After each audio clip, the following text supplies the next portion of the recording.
Public policy problems tend to be complicated, with many contributing factors that make it hard to design programs that work well and hard to reallocate resources away from programs that don't do what they need to.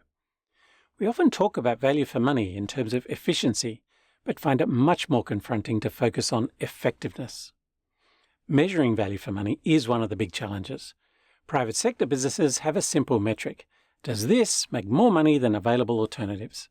But governments and NGOs have a whole range of desired outcomes, many hard to measure, as well as a host of other priorities and obligations like high standards of transparency and accountability and ensuring fair access for everyone or limiting access to specific people. All that complexity makes it harder to assess the critical question: do actual program outcomes deliver the expected value that justifies our investment? When that question seems too hard, it's often easier to assess various proxies for the popularity of a program, like counting participants or surveying their opinions about the support they received. But participants typically received some beneficial value, even if it isn't what was originally intended. And other stakeholders are often motivated by a strong sense of mission. Neither group is well placed to give a clear-eyed assessment of whether the program actually works as intended. Instead of insight into whether the program achieves its aims, you end up with feedback on what people like about whatever it actually does, which can stray far outside its intended scope. Emotional testimonials, popularity with recipients, and anecdotes about unplanned benefits can sound persuasive, even if the evidence about outcomes is weak. Many programs continue because they're popular, not because they work. Poorly targeted or ineffective programs fail to address the problems they're supposed to solve while robbing us of the time and resources to do something else that could work better. We end up stretched too thinly across too many popular programs, rather than focusing on designing and delivering truly effective programs. When programs have valuable unintended benefits, it's hard to compare the relative value of alternatives if we don't understand the link between the investment and the outcomes. When funding follows stakeholder pressure rather than outcomes, we reinforce a cycle of funding squeaky wheels rather than vehicles for change. Collaboratively defining a program logic at the outset helps to clarify the goals of a program with key stakeholders.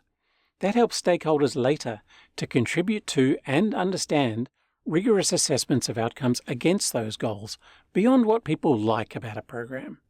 It gives us a neutral scorecard, uncoupling the ends from the means. When we agree on desired outcomes, we can ask whether a program actually achieves those outcomes. The burden of proof is on the program to demonstrate its value, rather than on stakeholders to defend it or on decision makers who may want to put resources to better use. If we discover that some of what the program is doing is neither what was intended nor what people want, that's useful information that we can use to improve the design or replace it with something that does more of what we actually need and want. If we find material unplanned benefits, then we need to understand how they arise and assess value for money on their merits. The business case for any program is based on a specific set of intended benefits.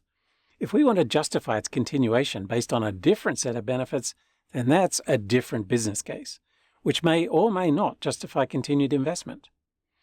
Clarifying what problems we're trying to solve at the outset, in collaboration with people experiencing those problems or working to solve them, means we can adapt faster and more confidently if those problems are not being addressed. Linking funds to outcomes rather than programs can help to engage advocates who may otherwise worry that losing any program means losing interest and investment in the problem.